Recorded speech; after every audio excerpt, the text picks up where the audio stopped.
Et toi, Fred, t'en penses quoi? Alors déjà, j'en profite pour citer le tweet, enfin la reprise d'une information importante qui n'a pas échappé à la plupart d'entre vous, mais je le dis au cas où. Merci donc à Camille qui l'a reporté à mon attention. C'est que selon voilà, énormément de posts là qu'on trouve sur X, et notamment de Éric Revel et d'autres, etc. On en parle partout. Le Monde, d'ailleurs, Le Monde FR, Le Monde FR en parle. Le symbole est lourd, je donne leur titre. La France emprunte désormais plus cher que la Grèce. Pour les obligations à 5 ans, le taux d'intérêt du gouvernement français est aujourd'hui de 2,48% contre 2,40% pour Athènes.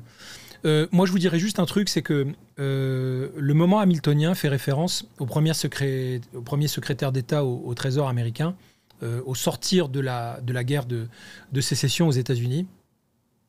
Et avant, d'ailleurs, la Révolution française, Hamilton, c'est le personnage extrêmement compétent qui dit « il va falloir maintenant construire l'Amérique, établir une feuille de route industrielle pour industrialiser ce pays, ne pas louper la grande transformation qui a lieu, qu'on appelle révolution industrielle déjà à l'époque, et aussi, exsangue au sortir de la guerre de sécession, la plupart des États américains sont surendettés. Donc il propose ce qu'il appelle la mutualisation de la dette. Et on sait historiquement que c'est le grand jalon qu'on peut prendre comme point de départ de la fondation de l'État fédéral américain.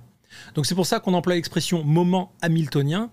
Et c'est pour ça aussi que je trouve extrêmement troublant, ça c'est une remarque personnelle, purement intuitive que je fais, mais je pense qu'elle va interpeller plus d'une personne ici sur le Space. Je trouve donc extrêmement troublant que dans plusieurs interviews, Barnier emploie l'expression de mutualisation. Il dit « je suis pour la mutualisation ». Il ne faut pas croire que c'est juste un mot qu'on sort du dictionnaire de manière logique. Ces termes-là sont en quelque sorte codifiés, si vous voulez. Et donc, quand un personnage comme lui est pour la mutualisation, et qu'en même temps, il explique bien que la France doit passer après la souveraineté européenne, eh bien, il faut être bien conscient qu'il est le partenaire idéal de l'accélération de ce phénomène de fédéralisation. Et surtout, à l'époque d'Hamilton, Hamilton a peut-être l'excuse de découvrir tout ça et d'être un économiste génial et un premier secrétaire d'État au Trésor pertinent, légitime, génial.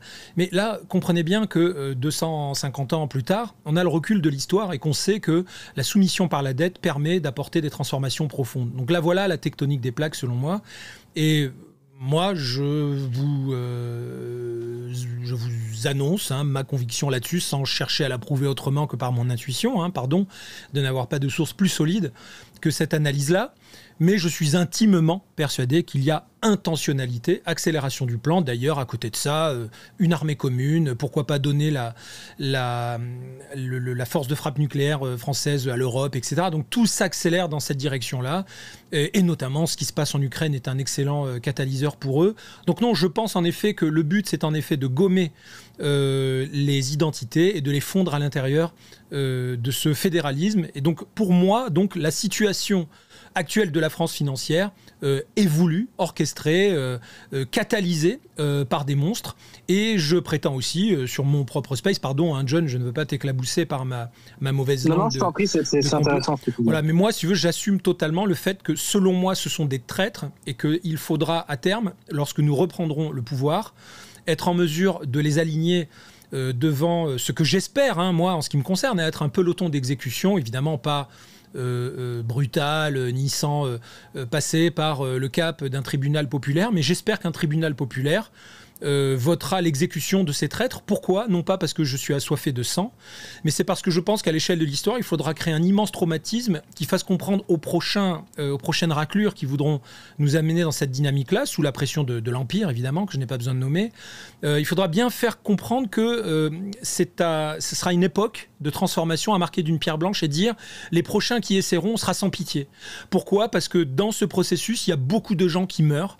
Vous avez, sur les 5 dernières années, je ne sais pas combien de milliers de chômeurs qui se sont suicidés, d'agriculteurs, de petits consultants en bout de chaîne alimentaire, de gens qu'on oppresse et qu'on écrase par cette pression fiscale complètement délirante. Et on a des gens sur le Space qui pourraient témoigner en plus des délires kafkaïens dans lesquels ils sont coincés du simple fait qu'ils veuillent se dépatouiller de la pression administrative et bureaucratique qui vraiment est folle dans ce pays.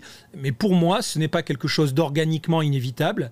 Ce n'est pas quelque chose de fatal. Ce n'est pas quelque chose qui s'est mis en place comme ça du simple fait de la succession d'un certain nombre d'erreurs, de jugements ou parce que des incompétents étaient au pouvoir. Les incompétents, on les choisit, selon moi, pour en faire des pantins. Non, je pense qu'il y a une intentionnalité. Pourquoi ? Parce que la première des choses qu'on a détruit à l'échelle du pays, eh bien, et qui n'est pourtant pas une science, hein, mais que tout le monde sait reconnaître au premier regard quand il y est exposé, eh bien, c'est ce qu'on appelle le bon sens.